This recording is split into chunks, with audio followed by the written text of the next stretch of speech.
Kermit the Hermit, written and illustrated by Peet, and read to you by Grandma Maybe. In Monterey Bay, there's a jumble of rocks stacked up like a castle across from the dock. The king of this castle, an old crab named Kermit, lived all by himself in a cave like a hermit. There was never a crab who was one half as selfish or 1/10 as mean as this crusty old shellfish. What made Kermit greedy and grumpy that way was a shortage of food everywhere in the bay. For a crab must depend on what he can find, small scraps and tidbits of any old kind. To Kermit, each day meant a fight for survival, with every last seagull and crab as a rival. Unless it is cured, sometimes greediness grows. Where it finally stops, alas, no one knows. And before very long, Kermit grabbed everything from a rusty padlock to a ball of kite string, a broken jackknife, a pair of old shoes, things that a crab couldn't possibly use. And his cave was soon crammed without 1 inch to spare. There was just enough space left for Kermit in there. Like any old miser, he wanted a lot of something or other, he didn't care what. And he'd have been greedy the rest of his days if an odd twist of fate hadn't changed Kermit's ways. This remarkable change in old Kermit began with an everyday thing, just a battered tin can. A pork and bean can that had been tossed away far out in the sand dunes that bordered the bay. The crumpled tin lid caught the sun's bright reflection, which caused it to sparkle in every direction. And since the old miser had never been told that bright things that glitter are not always gold, he supposed that it must be some valuable thing that someone had lost, a gold watch or a ring. So he crawled off the rocks and out onto the land, then over the hilly broad stretches of sand. And not until Kermit was next to his prize did he realize a trick had been played on his eyes.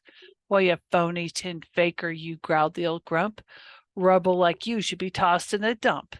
And then just as he turned to start back for the bay, the crab spied a dog who was heading his way. The dog was exploring and trying out smells, sniffing at driftwood and empty clamshells. One sniff at the can told him what had been in it, so he then turned to sniff at old Kermit a minute. In one grab, the crab gave the dog a sharp nip on his sensitive nose and he let out a yip. "That'll teach you," he snapped, "to go sniffing at me." Then he turned himself round to head back to the sea. But the dog made a leap, seized the crab in his jaws, and by the back of the shell beyond reach of the claws. "Put me down," cried the crab. "Put me down, you big brute, or I'll give you another good pinch on the snoot." But the dog paid no heed to old Kermit's command. He set to work digging a hole in the sand. The crab guessed at once it was not just a cave. It was going straight down, so it must be a grave. "What a horrible end," Kermit said with a groan, "to be buried alive like a worthless old bone." Then, just as the dog dropped the crab in the hole, a boy happened by with a long fishing pole. "You old hound," he scolded, "what a mean thing to do. Now, how would you like it if I buried you?" "You're too nice a dog to do something like that." Then he scooped up the crab in his tattered straw hat, trotted off down the beach to the edge of the sea, and flipped his hat. He set old Kermit free.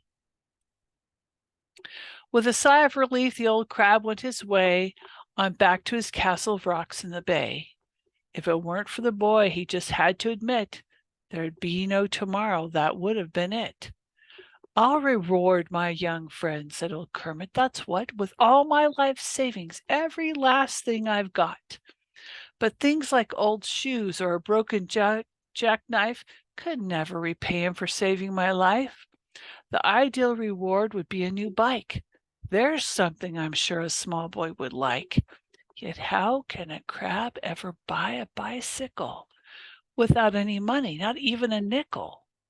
He pondered the problem the whole afternoon, then far into the night by the light of the moon. And try as he might, alas and alack, he thought of no way he could pay the boy back.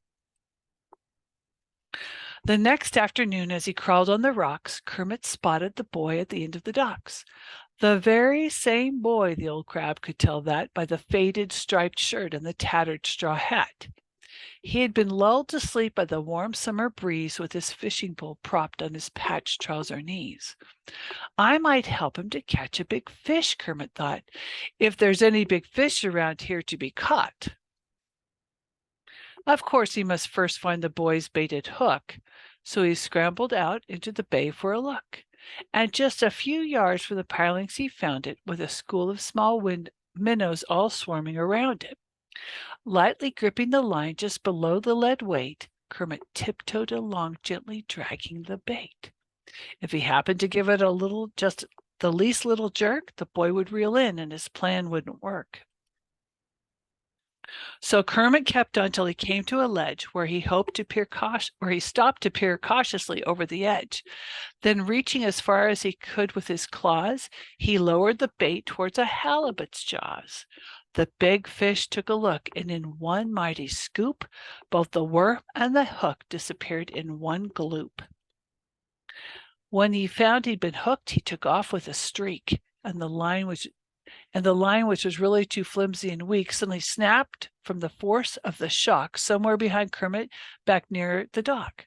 He was on his own now with no one to help, and off he went flying through tangles of kelp. Up over the waves he went flippity-flop straight out of the bay on a wild foamy trip. Then somewhere far out in the broad rolling sea, the furious fish finally fought his way free. Way out in the deep water, the crab couldn't crawl. About all he could do was let himself fall. And Kermit went tumbling down in slow motion into the dark, gloomy depths of the ocean, to the soft, sandy floor where he lit with a plunk, near the place where an old pirate ship had been sunk. The huge hull had been smashed, all the sails ripped and tattered, and in every direction the cargo was scattered. "I imagine," said Kermit, "I'm not safe down here. There's much more to this place than the weird atmosphere." Some creature was watching, the old crab could tell, by the cold, creepy feeling that ran through his shell. Crouching flat in the sand, he peered into the dark. He suddenly saw it, a monstrous blue shark. As the shark wheeled around for a head-on attack, Kermit spied an old chest that was open a crack. He got there a second before the shark did, and in a wild scramble squeezed under the lid. Pushing hard with his snout, the big fish tried his best to force up the lid of the heavy old chest. He lunged with a fury and all the brute strength of his broad fins and tail and his 20-foot length. But the lid's double hinges were solid with rust and a century's thickness of barnacle crust. So the crab stayed within while the shark stayed without. All he got for his pains was a badly bruised snout, and he finally turned tail, then away he went tearing in search of a school of sardines or some herring. Not until he was sure the big shark was long gone did Kermit look down to see what he sat on.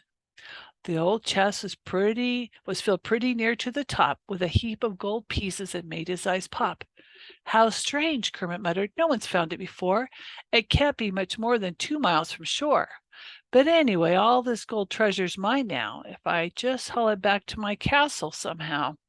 With a coin in each claw, he set out for the bay, with his life in great danger each step of the way.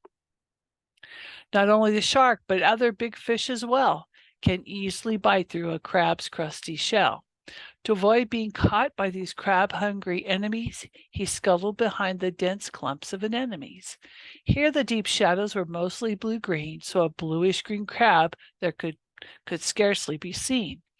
Every day for 3 months, Kermit made the round trip, returning each time with 2 coins in his grip.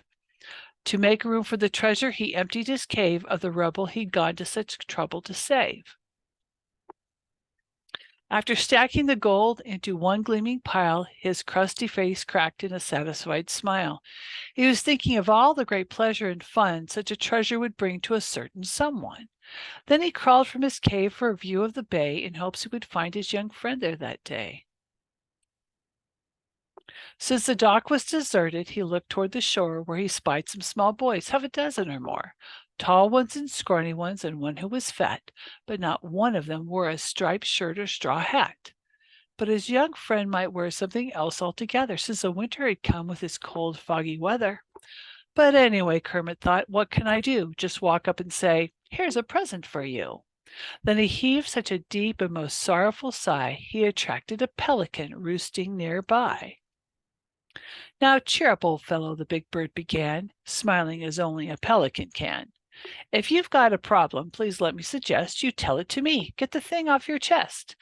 No one could resist such a friendly big smile, so the crab told his tale to him after a while, showed all the gold when he came to the end, then tried to describe his heroic young friend. "That boy," said the bird, "is familiar to me. Some people watch birds. I watch people, you see. The lad has two sisters and also one brother, and then I'm quite certain a father and mother. They live in a very small three-room red shack in the north part of town beside the train track. I could carry the treasure there inside my beak, but I'd swallow it all, for my beak has a leak. So if you would like, I'll just give you a lift. Besides, you're the one to deliver the gift."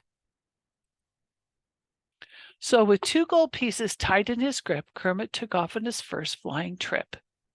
Across the broad bay in one breathtaking swoop, away through the dense fog as thick as pea soup. By the time Kermit got up the nerve to look down, the big bird was soaring out over the town. Below was a small cottage painted barn red beside the train track, as the pelican said. That poor people either was easy to see, for it was the one house without a TV. So the pelican came in a fluttering stop alongside the chimney. He let the coins drop. They fell to the bottom. The two friends could tell, for the pot-bellied stove went ker-bong like a bell. Then inside the house great excitement broke out. "Why, it's gold! It's real gold!" they heard someone shout. The family ran out to find what it could be, but discovered the fog had rolled in from the sea. A ghostly white curtain closed in everywhere, so they never caught sight of whoever was there. The high-flying crab in the pelican's beak brought the family a fortune inside of a week. Soon they had a TV set and all sorts of toys, such as dolls for the daughters and bikes for the boys. All the rest of the gold, which was quite an amount, they set safely aside in a savings account. For the wise father said, it is not every day that a fortune is dropped down our chimney that way. The end. And Grandma maybe loves you. Bunches.